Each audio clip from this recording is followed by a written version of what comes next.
¿Qué tal? El día de hoy te tengo un pasaje que ¡pum! Te volará la cabeza y te hará ver de diferente manera el compartir la palabra de Dios.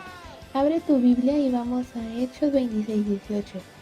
En el pasaje dice así: para que abra sus ojos a fin de que se vuelvan de la oscuridad a la luz, del dominio de Satanás a Dios.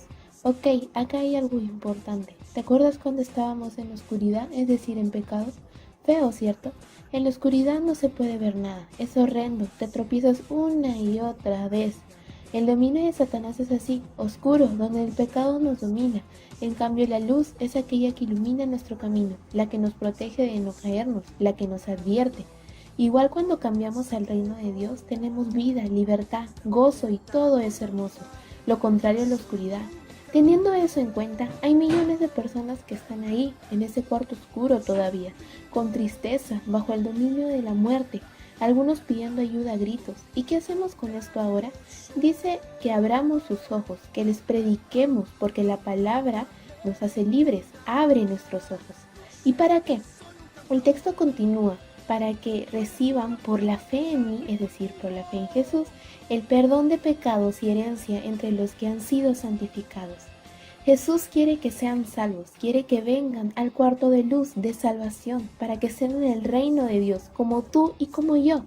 ¿Qué esperamos? Hay multitudes en ese cuarto esperando a que le abran los ojos, y tú y yo tenemos esa misión de ir a ese cuarto y llevarles luz, de llevarles la palabra para que abran sus ojos y vengan al cuarto del reino de Dios. ¿Te animas? Ese es el dibujo en donde yo tuve miedo y es una anécdota del año pasado. Y fue que en mi casa el último piso estaba muy débil y tenía muchas grietas y necesitaba ser remodelado.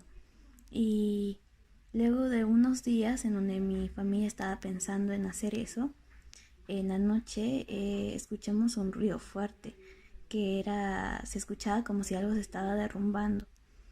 Y lo único que hicimos fue que yo me acuerdo que mi papá me agarró a mi hermana y a mí y nos sacó de la casa rápido, fuimos corriendo afuera y, y lo que pasa es que no salía mi mamá y no salía tampoco mis abuelos y tampoco mi tía y estábamos muy preocupados yo y mi papá y y en mi cabeza era, ¿qué hago?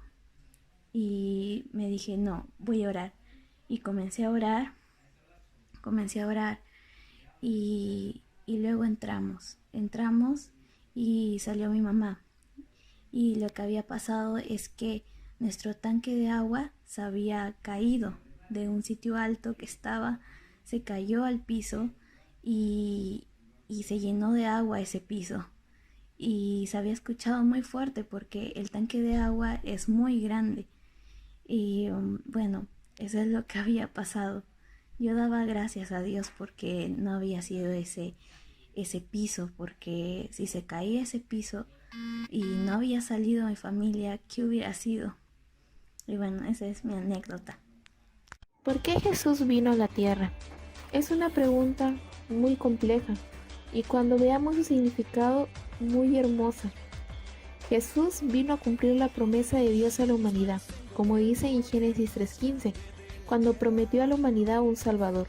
Otro punto es para hacer la voluntad de su Padre y agradarle en todo, glorificándolo, como se puede ver en Mateo 3:15 cuando es el bautismo de Jesús.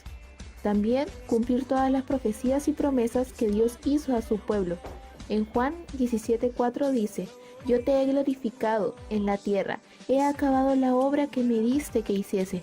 Con la obra redentora de su Hijo Jesús en la crucifixión y resurrección, destruyó el reino de Satanás. En primera de Juan 3:8 dice: el Hijo de Dios se manifestó con este propósito, para destruir las obras del diablo.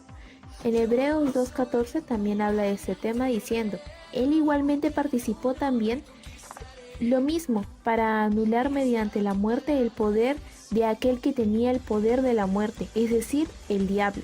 ¡Wow! ¿Increíble? Claro que sí, pero hay más. Así que si puedes abrir tu Biblia en Colosenses 2 del 13 al 15, verás que dice algo que conmoverá tu corazón. Dice, ustedes estaban muertos a causa de sus pecados y porque aún no les habían quitado la naturaleza pecaminosa. Entonces, Dios les dio vida con Cristo al perdonar todos nuestros pecados. Él anuló el acta. Aquí abro un paréntesis. ¿Qué es acta? Es un documento donde se escriben todos los acontecimientos que ha pasado, es decir, nuestros pecados en este pasaje. Sigamos. Sigue el pasaje diciendo, Él anuló el acta con los cargos que había contra nosotros y le eliminó, clavándola en la cruz. De esa manera desarmó a los gobernantes y a las autoridades espirituales. Los avergonzó públicamente con su victoria sobre ellos en la cruz. Y ahora, ¿qué tiene que ver eso con nosotros?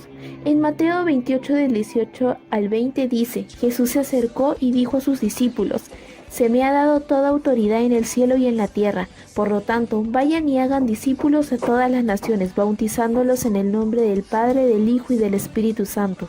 Enseñen a los nuevos discípulos a obedecer todos los mandatos que les he dado. Y tengan por seguro esto, que estoy con ustedes siempre, hasta el fin de los tiempos. Muchos promocionan y hablan de los superhéroes. ¿Puedes tú hablar sobre este superhéroe que nos salvó la vida?